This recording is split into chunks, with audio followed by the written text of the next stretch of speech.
All right, hey guys, I just want to talk a little bit about your pull-up and using your scaling options for your pull-up to work towards the full movement of the pull-up. So we're going to go through some of our scaling options that we use to get that pull-up and maybe kind of shift the way that you focus on doing these scaling options. So the first one that we're all familiar with is the banded pull-up.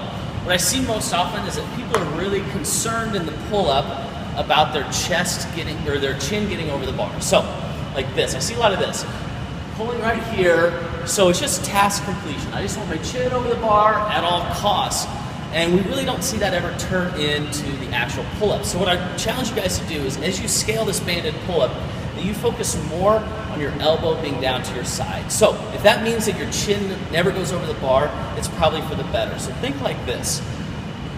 Right there, my spine is in one line, my butt is squeezed, my abs are tight, and my spine is neutral.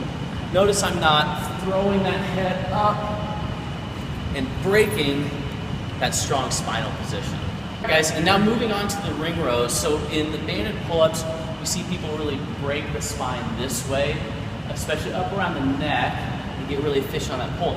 With the ring row, the biggest mistake that we see with this is throwing those hips there, and I just want to get as close to the top of those rings as possible to finish the work. So I'm coming to extension of my spine and doing this really crappy pull here. Instead, what I challenge you to do is adopt a more hollow body position.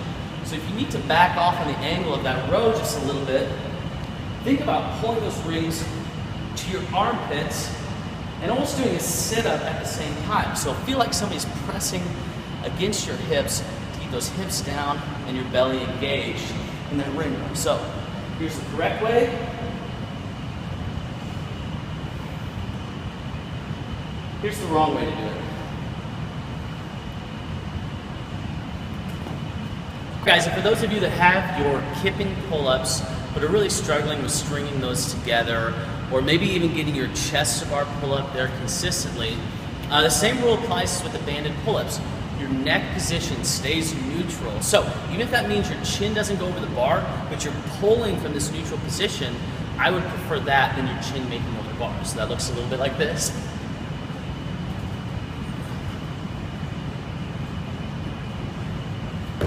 So, concentrate on not throwing that neck over. Secondly, I want you guys to think about staying tight through your midline, feet together, toes pointed, and you're gonna flex those quads. So your kip looks more like this, as opposed to this out here. We see a lot of that. So, nice and tight through the midline, neutral spine, and work on pulling from there.